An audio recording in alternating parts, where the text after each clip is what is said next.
Well, I'm delighted to say I'm joined by Ben Tuck. How you doing, Ben? Yeah, very good, thank you. How are Good. you? Yeah, not too bad, thank you. Well, I've been quite lucky to kind of witness a lot of your motorsport career, and none more so than over the last couple of weeks. You had the DTM Trophy. Tell us about that. Yeah, so DTM Trophy, it was the first year for the championship, running GT4 cars, but supporting the DTM. So we were always sort of one race just after the DTM on those weekends. Um, Awesome. It would have been amazing with fans and the big event, but even just being there in the paddock with DTM teams, that was something special. So I was running in BMW M4 GT4, which is the same car that I've been racing for the last couple of years. So it was nice and familiar for me, and yeah, it didn't go too badly. No, definitely. We've actually got a picture of you holding the trophy there, but you've had some real tough battles this year with the likes of the Mercedes team. Kind of talk us through some of those. Yeah, so yeah, that picture there, that's the third place trophy for the championship. So yeah, really happy to finish in the top three of the championship. But number one and number two in the championship were both Mercedes. So I don't want to get too political, but it was for me it was fairly clear which was the most which was the strongest car this year. But third place, I'm still very happy about that, and obviously then the highest placed BMW driver. So that was the main aim. If you ask me after the first race, do you want to win this championship? Everyone on the grid is going to say yes. But Yeah. after a couple of races, I think we then started to manage our expectations and set achievable goals. And that's really where third place in the championship came from, because it would have been easy to chuck it away even more. Fantastic. Well, as you mentioned earlier, the BMW, you're quite tuned in on that. So talk us through the car, the M4. Yeah, so it's obviously the GT4 version, very similar to the road car. It's got the same engine and drivetrain.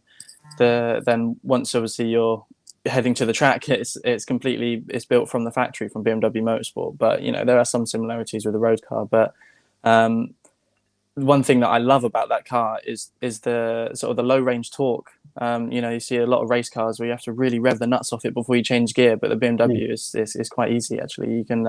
You can leave it in a slightly higher gear and still get a nice pull out of the corner. Oh, fantastic. You've raced in the British GT on and off over the last few years.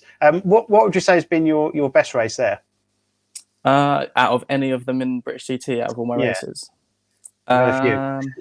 Yeah. I can remember one at Donington, up and down race, but there's a couple. I would definitely pick the ones from 2018, which was the year that I did the full year rather than just one or two races.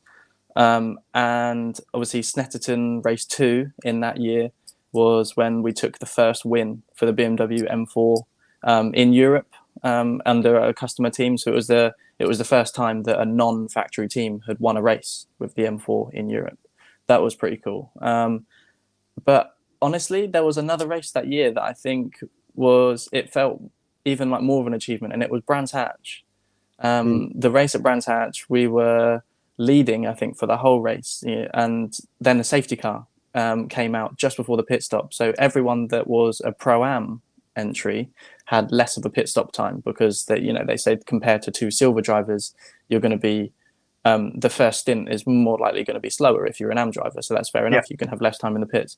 But then that means if there's a safety car just before the pit stop, it means everyone who was not an AM is then messed up after the pit stop. But that race, in my stint, then came back to finish second. And I think I came out the pits in 7th or something like that.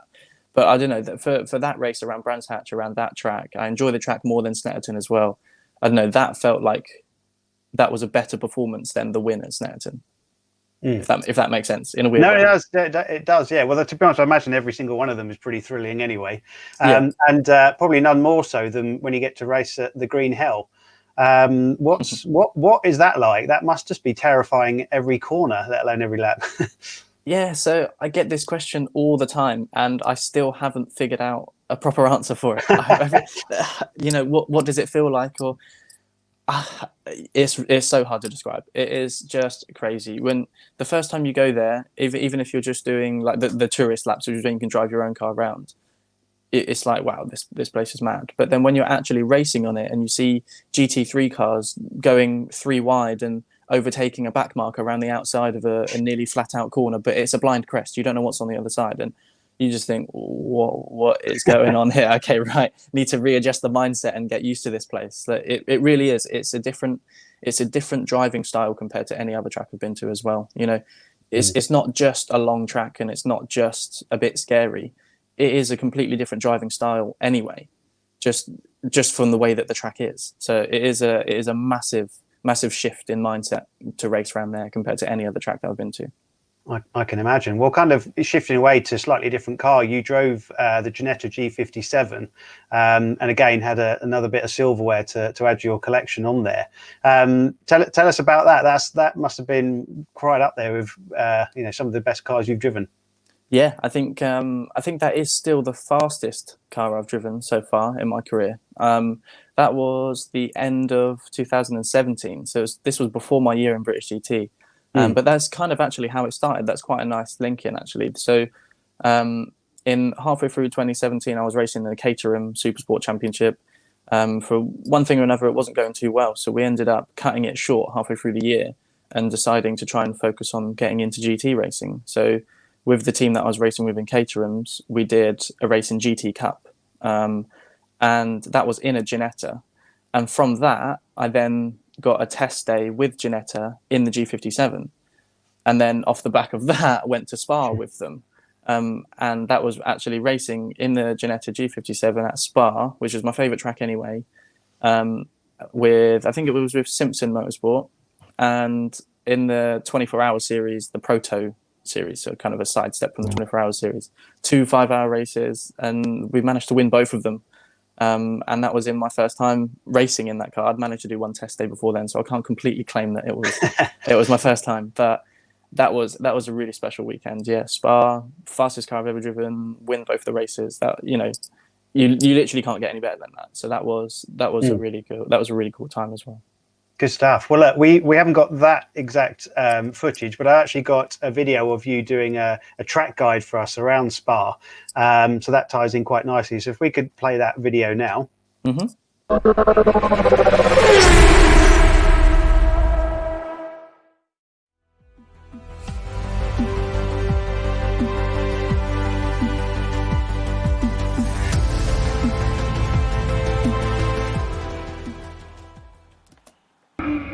So welcome to Spa with me, Ben Tuck, in the BMW M4 GT4, run by Century Motorsport in the British GT Championship. So we're just coming up to start a lap now. We've got a few cars ahead of us, so we'll see if we can get past them on this lap. Running up to turn 1, La Source. Heavy braking zone, left foot braking. Down to second gear, tight apex, let it run out on the exit, careful not to run too wide. Now we're running down the hill towards Eau Rouge, possibly one of the most famous corners in the world. Always a great feeling when you hook it up nicely. So up to 5th gear, over the curb on the left. Little bit of a lift halfway up. Over the curb at Radeon at the top, bouncing over the curb. And now we're trying to get in the slipstream of the car in front all the way down the long camel straight. You've got a long time to think about it now, all the way down the straight. Never seems ending, especially in the GT4 car. Braking hard now for Lacombe. Little bit of curb on the inside. And again through the left. Don't usually want to use this curb on the right, actually made a little bit of a mistake here. And then again, use all the exit on the left. Thinking about trying to get past this Mercedes now. Hopefully he makes a mistake, and he does, that was nice. We'll send it up the inside here. Careful on the exit not to run in too wide. Now the unnamed left-hander, don't want to turn in too early because again you'll run too wide on the exit. Now we've got the run back down the hill towards Pouan. Really, really fast corner. One that draws you in, always makes you feel like you can go faster in, but then you end up running too wide mid-corner and then flat on the power through the second half of the corner. Got a few more cars to get past here, so we'll send them up the inside. Nice and easy with the direction change, you don't want to be too aggressive on the power. And again, nice and smooth on the power on the way out. Over to the left hand side again, hard braking, nice late turn, and back on the power. The exit here is really important because this judges your speed all the way up the hill towards Blanchemont. And again, we've got another car in front of us, we're trying to get in the slipstream. And have a fairly long straight, so just taking it easy, trying not to overthink anything, coming up to the last few corners of the track. Just a small lift through Blanchimont, back on the power, not too much curb on the exit. Now set yourself up for the chicane, really hard braking, come right up to this McLaren. Late turn for the first part, and then smooth on the power for the second part. And that was a lap of Spa.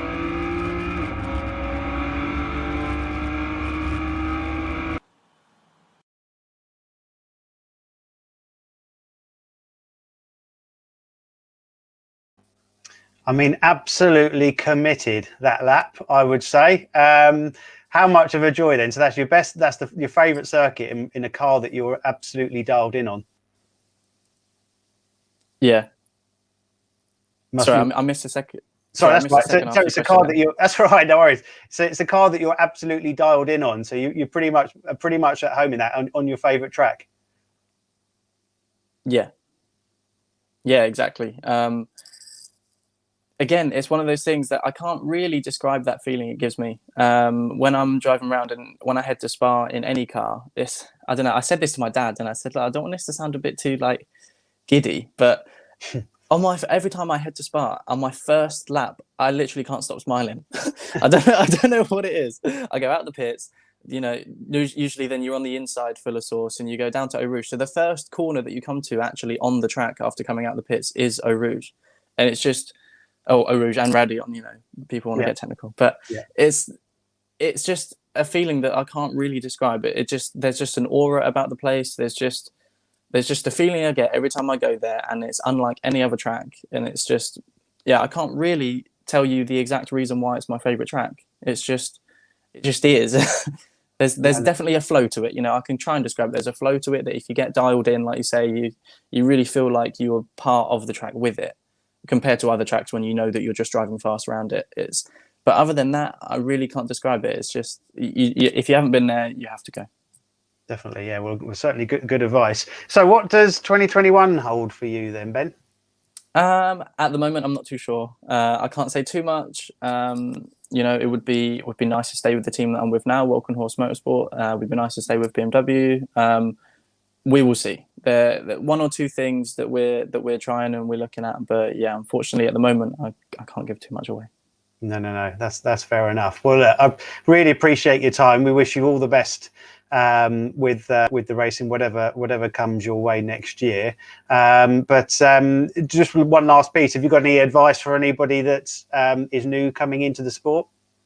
Yeah, I would definitely say that don't underlook getting a coach or, you know, asking for advice from anyone. That was the biggest thing that I found when I was starting, is that, you know, me and my dad started out. We did a couple of races in Mazdas, and, you know, I'd come from karting. You know, I know how to drive. I know what I'm doing.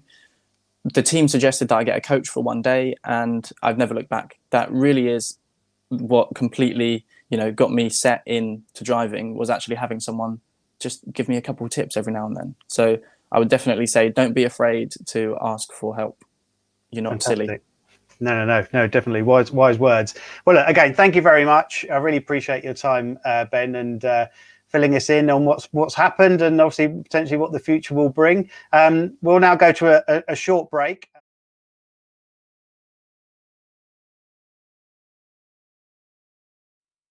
Hi, Chris Dawes here. I've stepped away from the commentary box for a change, and I'm in front of the camera, because this time I'm talking about my business, Open Doors Training. Founded by myself as a project of passion, because I felt so lucky that I get paid to do the things I do now. Commentating, hosting awards, voiceover artist, TV, radio, podcasts, live shows, you name it, all of those things are an absolute privilege. Especially when I came from someone who was paralysed by fear when I had to present at university and when I first went into business after graduating. But thankfully, I got accused of making IT entertaining when I was in my sales and marketing role. I know, not that easy, but I'm proud of that one. And that's what really was the trigger, enabled me to carry on with all the different things I do now. I want to now help others open doors that they may not yet know exist, And you never will know exist unless you put yourself in a position where you can be heard. Whether that's in business, in public sector, in sport, all of it is the same. If you're silent, no one will know you exist and how good you are at things. You've got to put yourself in a position where you open those doors, at least so that you can knock on the doors and they know you are there. So that is what we do here at Open Doors Training. It's not about creating blueprints of presenters or media darlings or whatever it may be. It's about unlocking you. Instead of being the contained version of you, we want to get 110% of you. You probably exaggerate it by 10%. I'm sure I'm not like this when I'm at home on the sofa. The wife would kill me. But it is about still being you. And that is what we work on within all of our training. So come on over, opendoorstraining.co.uk. Let's have a conversation to see how we may be able to assist you going into, hopefully, a better year in 2021.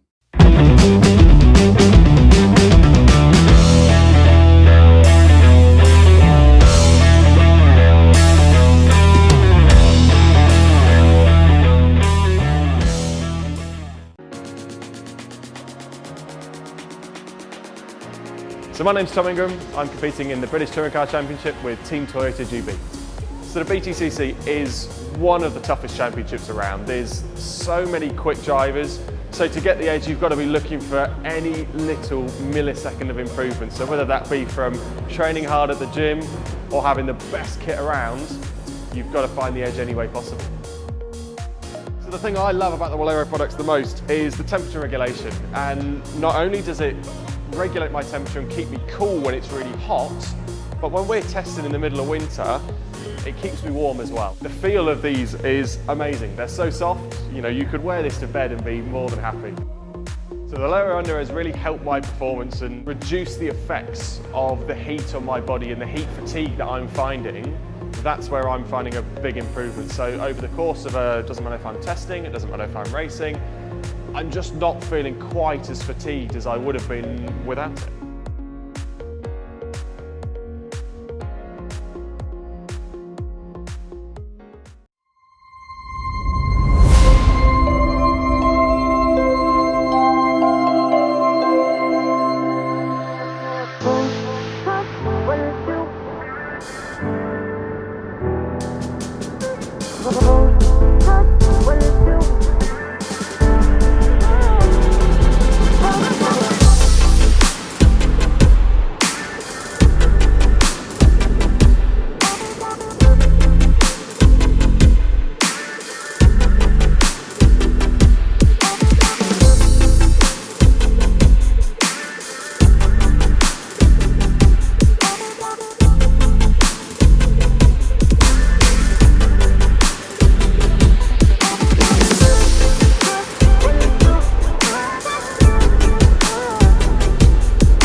Performance Box Touch is not only a super accurate performance meter, it can also be used as a sophisticated predictive lap timer, using GPS rather than distance to allow you to accurately compare how your current lap time compares with your fastest, corner by corner.